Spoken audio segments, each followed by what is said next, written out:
dear student. How are you today? Today's theme is about sport, about your favorite sport. Let's start our lesson from exercise number 1. Watch the teenagers in the video, write the sports they talk about. Сәлем, құрметті оқушы. Бүгін бізде спорт жайлы болмақ. Темамыз бірінші тапсырмада бізде жасөспірімдер видеода қандай спорт түрлері жайлы айтылған деп сұрап тұр. Бізде жазып қойдым: бейсбол, баскетбол, футбол, соккер, свиминг, тейбл теннис, волейбол. Бұл жерде футбол мен соккер екеуі бір спорт түрі. Бірақ та футбол деп бізде Британия ағылшындар айтады, ал соккер деп бізде Американ ағылшындар айтады. Түптеп келгенде екеуі бір футболдың мағынасын береді. Екі түрлі сөз. Екінші тапсырмада сенің сүйікті спортың жайлы айт және неге ол саған сүйікті. Сол сұраққа жауап береміз. Менің сүйікті спортым ол волейбол, because it's more easy than other sports. Өйткені ол басқа спорттан қарағанда әлдеқайда жеңілірек. Онда there are 5 players, 5 ойыншы ойнайды командада. You should throw the ball for long distance. Ұзақ дистанцияға сен лақтыру керексің. Подача береді ғой, соны айтып тұрмын. Допты лақтырасың және де очко жинайсың, get scores. Екінші тапсырма. Үшінші тапсырмада listening тыңдалым. Макс пен Рейчелдің conversation тыңдайсың және де онда не жайлы айтылған. Рейчел демалыс күні қайда барған деген сұрақ тұр. Соған жауап бердім. Рейчел ол windsurfingге барған, жел серфингісіне барған. It was amazing first time he fell off of boat. Бірінші рет барған ол онда, оның басында ол құлады, доскадан құлады.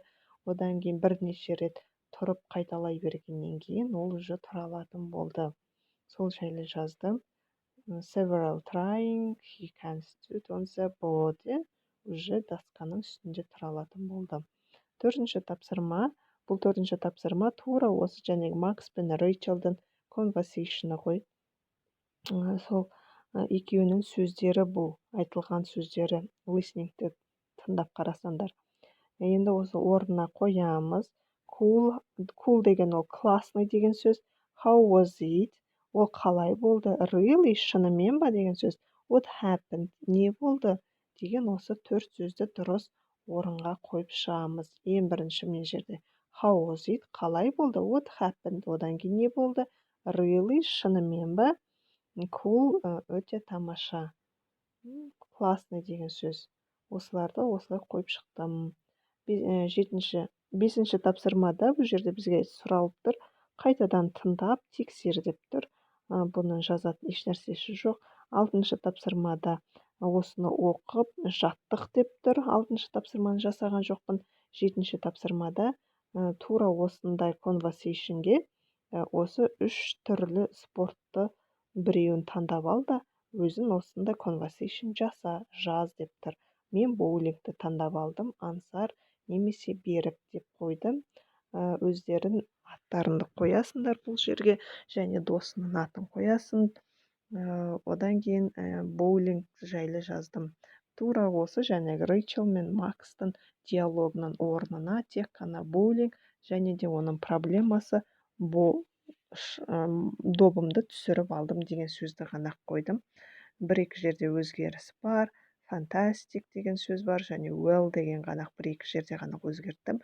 Қалған сөздердің барлығы жәнегі Макс пен Рейчелдің сөздері бұның барлығы. Осыған боулингті таңдап алып жазып қойдым.